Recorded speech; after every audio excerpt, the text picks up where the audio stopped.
अभी कौन से ट्रिगर्स हैं जिस पर इस पूरे हफ्ते के लिए हमें फोकस करना है, सब कुछ विस्तार से जान लेते हैं दीपांशु भंडारी से। Deepanshu, good morning. बताएं, छुट्टियां अब भी कहां है और विदेशी बाजार में नजर कहां रखी जाए? बिल्कुल, हमारी बाजारी बस खुले हुए हैं। वैसे आज अगर आप देखें तो ऑफकोर्स क्रिसमस वीकेंड खत्म हो गया है, अब नए साल की वीकेंड की तरफ आप जा रहे हैं। कम बाजार बंद है, बट फिर भी हमारे लिए जो इंपॉर्टेंट बाजार है उसमें से हांगकांग आज बंद है, यूके के बाजार आज बंद रहेंगे, साथ ही ऑस्ट्रेलिया और कनाडा के बाजार और कुछ और बाजार आपको बंद दिखेंगे। एसजीएक्स निफ्टी जैसे आप बता रही थी थोड़ी सुस्ती है। जापान के बाजार भी अगर आप देखें हल्की सी सुस्ती दिखा रहे हैं। चीन के बाजार अभी खुलने वाले हैं, काफी सारा इंपॉर्टेंट डेटा चीन और जापान से आते हुए दिख रहा है, तो थोड़ा उन बाजारों में भी इन बातों का प्रभाव आपको होते हुए दिख रहा है।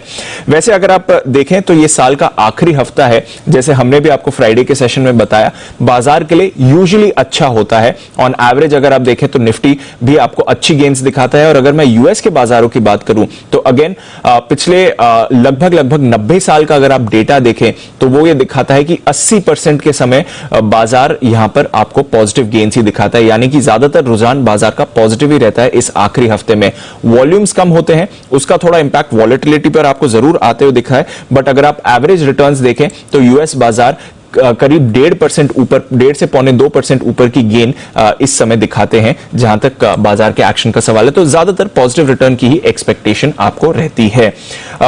इस साल अगर आप देखें तो यूएस के बाजार ऑलरेडी 25% की रैली दिखा चुके हैं और डेटा अगेन यही दिखाता है कि किसी भी साल में अगर बाजार 20% की रैली दिखा चुके हैं तो फिर आखिरी हफ्ते में भी बाजार पॉजिटिव रिटर्न्स ही देते हैं। तो पूरे संकेत यही आ रहे हैं कि ये हफ्ता ग्लोबल मार्केट्स, यूएस के मार्केट्स के लिए पॉजिटिव आपको रहना चाहिए। हालांकि वजह से मैंने कहा वॉल्यूम्स कम रहते हैं, ऑन एवरेज वॉल्यूम्स में आपको 30% की गिरावट इस आखिरी हफ्ते में दिखती है, जिसकी वजह से थोड़ी वॉलेटिलिटी दिखेगी।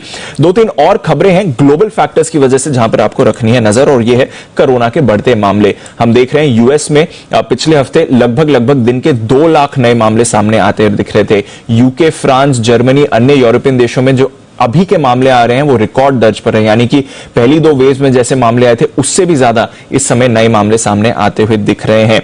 इनकी वजह से हमने देखा कि सिर्फ इस वीकेंड यानी कि फ्राइडे, सैटरडे, संडे 6000 से ज्यादा ग्लोबल फ्लाइट्स को रद्द करना पड़ा, क्योंकि लोगों की शॉर्टेज है, रेस्ट्रिक्शंस बढ़ रहे हैं। तो वहां पर अगर आप देखें तो थोड़ी परेशानी के संकेत जरूर आ रहे हैं, पर 1-2 यहां पर अच्छी खबरें भी हैं। साउथ अफ्रीका, जहां से ये ओमिक्रॉन वेरिएंट सामने आया है, वहां का डेटा दिखा रहा है कि नए मामलों में अब गिरावट आती हुई दिख रही है। पिछले हफ्ते करीब 25% की गिरावट आपने नए मामलों में आती हुई देखी। तो साउथ अफ्रीका जहां से ये शुरू हुआ है वहां पर ये नियंत्रण में आते हुए दिख रहा है। बाकी देशों में ऑफकोर्स अभी भी पीक आउट होना बाकी है। कुछ और खबरें जो अच्छी हैं इस वायरस को लेकर, ऑफकोर्स तेजी से फैल रहा है, बट 1-2 चीजें यूके गवर्नमेंट ने डेटा पब्लिश करा है और वो कह रहे हैं कि डेल्टा की तुलना में जो ओमिक्रॉन है वो 70% कम प्रभावी है, यानी कि इसका इंपैक्ट कम है, तेजी से फैलता है बट इंपैक्ट कम करता है। दूसरा इनका डेटा आ रहा है कि इससे अभी तक सिर्फ 14 लोगों की मौत हुई है और वो भी +50 के एज ग्रुप में थे, यानी कि बिलो 50 के एज ग्रुप में ये ज्यादा इंपैक्ट आपको नहीं कर रहा है।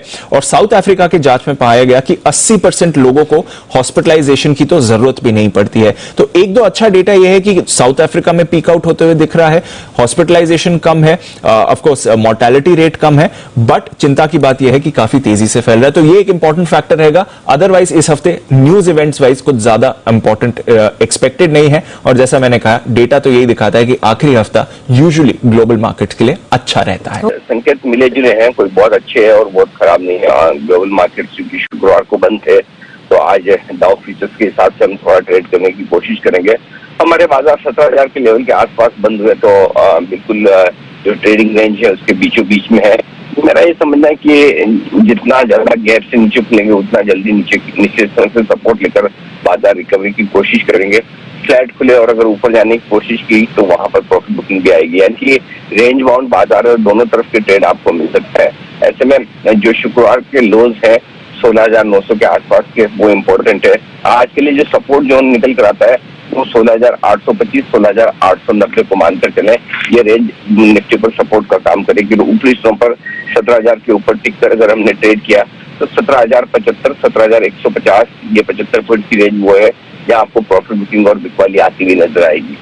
जहाँ तक बैंक निफ्टी का सवाल है, बैंक निफ्टी जरूर थोड़ा सा ज्यादा कमजोर बंद हुआ है शुक्रवार के सेशन में, 35,000 के नीचे की क्लोजिंग बैंक निफ्टी में आती हुई दिखी है। ऐसे में 34,600, 34,800, 34,400, 34,600 ये 200 पॉइंट की रेंज बैंक निफ्टी के लिए मजबूत सपोर्ट के तौर पर काम करेगी। अब बड़ी और फ्रेश कमजोरी बैंक निफ्टी में तभी होगी जब बैंक निफ्टी 34,400 के नीचे ट्रेड करना शुरू करे। तो ये रेंज आपके लिए इंपॉर्टेंट है नीचे की तरफ, और यही खरीदारी की रेंज है और यही शुक्रवार के लोज भी है। ऊपरी सीमा पर 35,125, 35,325 ये 200 पॉइंट की रेंज बैंक निफ्टी पर ऐसी है जहां पर आपको प्रॉफिट बुकिंग और बिकवाली आती दिखेगी। तो क्लियर है कि रेंज का इंतजार करें, किसी एक सिरे पर बाजार आता है तो उसके विपरीत कॉन्ट्रा कॉल लेकर आपको ट्रेड करना होगा। मिला जुला कारोबार रहने की उम्मीद है आज बाजार में, तो उस लिहाज से आपको ट्रेडिंग स्ट्रेटेजी इस साल के हफ्ते में रखनी चाहिए। ठीक है, एक तो लाइक और शेयर ठोक दीजिए, महाकाल का दबाकर लाइक और शेयर ठोक लीजिए। पूरा साल मेहनत करता हूं आपके लिए बेटा, ऐसा नहीं चलेगा, ऐसा नहीं चलेगा।